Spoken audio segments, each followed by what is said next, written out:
Alright guys, so we're here for our second installment on the Prototype Virtuosity Program. I wanted to give you a little bit more insight into the program, what it's going to be all about. I gave you a little bit of insight into it on the first video that I posted, just a basic general guideline of the bands, but not too much into exactly what it is. So what I wanted to break down is the two components in terms of how to go from one level to the next.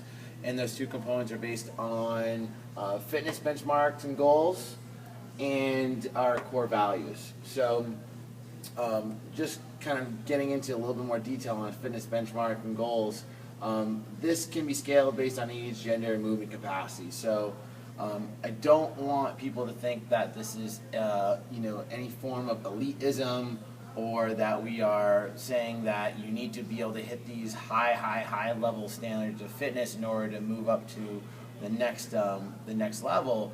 But it's going to be relative to your fitness capabilities, and there's always room for improvement for everyone. So a lot of from what level that you get to the next, regardless if you're going from level 1 to level 2 to level 3, level 4, etc., etc., etc., there's going to be a paradigm shift in terms of what's going to be weighing a little bit more. So I'll get into that a little bit when we start explaining each band and what's required to kind of move up. So, like I said, the second thing is our core values. So our core values are based on family, integrity, helping others, excellence, fun, and growth. So these are like the two major components. If you were to think of this in like on a chart, think of this as divided 50-50. And as we move into our bands, like I said, the paradigm is going to shift a little bit. So if you take a look over here, our level 1 band is, if you remember from the video, is the white band. So in order to have a white band, you come in, you sign up for a monthly membership at CrossFit Prototype, you're going to get a white band, regardless if you are at another CrossFit gym or not. You need to have a minimum of 3 months required to be in our facility. And in order to move up from a level 1 to a level 2, this is very based on character and core values. So that's what I was talking about with that paradigm shift. So this area right here is what's going to be kind of weighed more versus just your fitness, your level of fitness. So we know within 3 months that people have a good understanding of what CrossFit is. They have a pretty good general sense of the movements, warm-ups, all that sort of stuff, and we can really tell on a person's character as well if they're aligning with our values. So from here, it's our coach's decision. We're going to get together all the coaches once a month. So on our testing day, which we'll get into in a second, once we decide to promote someone to the next level, all the coaches are going to get together, and we're going to decide if it's appropriate to let that person or have that person graduate to the next band. So in order to get from a level 2 band, which is, if you remember, the green bands, like I said, you have to have at least 3 months here. Okay, this is based on goals and character. We're also setting this on goals completed, so we're going to have people be setting goals, personal goals, which they're going to have to perform and be able to show that they've done, and now they can participate in the testing, going from the level 2 to level 3. So level 1, 3 months in, right, they can move to level 2, okay? They still have those 3 months in, they're going to have a little more time in the game. They've had 6 months in to get to level 3, and then they can participate in the testing. So that's what I'm going to kind of get into. So just, if that's a little confusing, I'll explain it and let it make sense. So pretty much the testing day, we're going to be doing an in-house competition every 3 months, 3 to 4 months.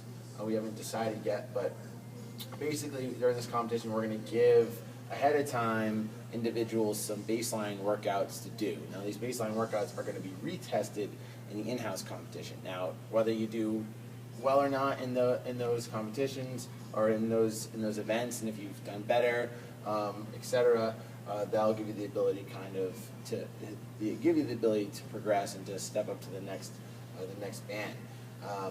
And like I said, the coaches are going to gather together to decide if that person should be moving up to the next level or not. So basically, we want everyone to get to level 3. Okay, that's the orange band. We want everyone to get here. You're going to test at level 2 to get to level 3.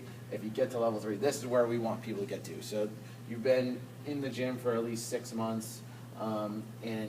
This is now, the paradigm is going to shift a little bit from a little bit more fitness than just character. So we start getting into this realm of moving from level 3 to level 4 and level 4 to level 5 is going to be very dependent upon how serious you're taking your fitness. A lot more goal setting is going to be involved. For example, if someone has a goal of getting a double under, moving from a level 2 to a level 3, that's great. The levels of goals are going to be a little bit more challenging. Maybe doing prescribed workouts for some people, maybe doing, maybe there's a certain strength levels, and there's a bunch of different fitness measurements, baseline fitness measurements that we already have set, which we're going to send out to everyone, so they can get a kind of a general sense of where they're at right now. So like I said, it's going to start, the paradigm is going to shift a little bit, but we're still taking the core values and the type of person into consideration. So like I said, this is not based on elitism. We know not everyone's going to be able to do a 500-pound deadlift or a 2.5 times body weight squat. That's pretty ridiculous. That's huge numbers. Or even in addition to that, running like a 5-minute mile. Not everyone's going to be able to do that. So it's going to be scaled dependent upon, like we said in the beginning, age, gender, and movement capacity. So this is a lot of stuff that I wanted to kind of get into, just give you a little bit more detail. You guys are going to have questions. Everyone's going to have questions about this. We're going to start handing out these bands, and we're going to start putting out these bench line, these baseline workouts. We're going to be announcing when this in-house competition is going to be. It's going to be sometime in June for everyone to do. We want everyone to participate. It's going to be an awesome event, and it's going to be kind of the kickstart to this whole entire program. So we're really, really excited about it. We want you guys to be excited about it too. Any questions you have, please email me, mike@crossfitprototype.com. Any specific question? I know a lot of people out there are probably going to have some questions regarding this. There's still a lot more information to be out there, and we're really introducing this as a new system. So nothing like this has ever been done that we know of in the CrossFit realm. So our goal is to create the best system possible, and that's going to take trial and error. So our goal is to make the best system ever, so hopefully we can, spread the word and let this travel on to other gyms.